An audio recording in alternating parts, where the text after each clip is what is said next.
ওয়াকফ প্রতিবাদের আঁচ এবার শহর কলকাতাতেও বিভিন্ন রাজনৈতিক দলের তরফ থেকে শীর্ষ আদালতে দ্বারস্থ হচ্ছেন। এই বিষয়ে তারা সরব হচ্ছেন আর দিনভর যাকে কেন্দ্র করে রাজনৈতিক তরজা চলল চরম।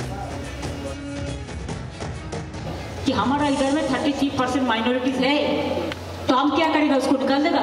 अब जो रहेगा उसको प्रोटेक्शन देना हमारा काम है। উনি কিছু করতে পারেন না। মুসলমানদের ভোটকে দিয়ে রাস্তায় নামাবেন, উৎপাত করবেন, সম্পত্তি নষ্ট করবেন, ভোট নেবেন। নতুন ওয়াকফ আইন প্রত্যাহারের দাবিতে দেশ জুড়ে বিক্ষোভ। দেশে বিক্ষোভের আঁচে আগুন জ্বলেছে এই রাজ্যেও।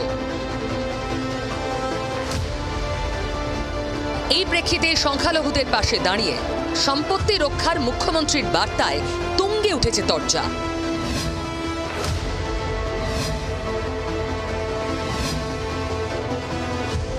বুধবার নেতাজি ইনডোর স্টেডিয়ামে জৈন সম্প্রদায়ের অনুষ্ঠানে সংখ্যালঘু সম্প্রদায়ের ত্রাতা তিনি খোলাখুলি বুঝিয়ে দেন মুখ্যমন্ত্রী মমতা বন্দ্যোপাধ্যায়।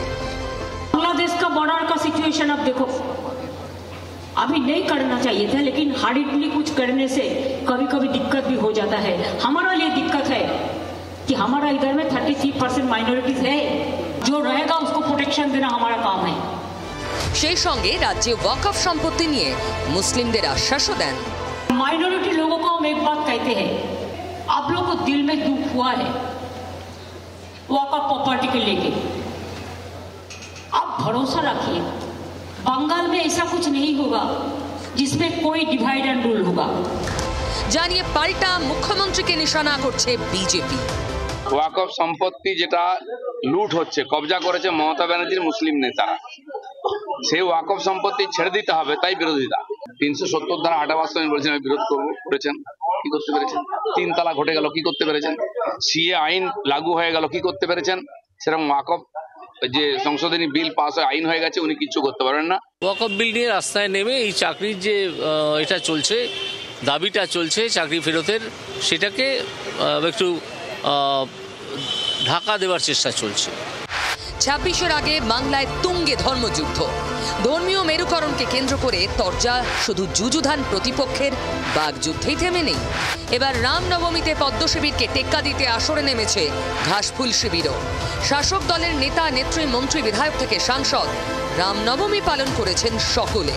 তৃণমূলের রামনবমী পালনটা একটা রাজনৈতিক কৌশল। রামনবমীর আগে পশ্চিমবঙ্গে যত উত্তেজনা বা মেরুকরণের চেষ্টা ছিল, কিন্তু যেই রামনবমী পালনে তৃণমূলের নেতারা নিজেরা রাস্তায় নেমে গেলেন, অন্য পাশে মুসলমান সম্প্রদায়ও মিষ্টি ফুল নিয়ে হাজির হয়ে গেল। তারপরে মমতা বন্দ্যোপাধ্যায়ের মন্তব্যে প্রশ্ন উঠল, তিনি সংখ্যালঘুদের ত্রাতা, কেন খোলাখুলি এই বার্তা দিতে হলো মুখ্যমন্ত্রীকে? শুভেন্দু অধিকারী বলছেন যে তারা ক্ষমতায় এলে মুসলিম জনপ্রতিনিধিদের চ্যাংদোলা করে বাইরে ফেলে দেবেন।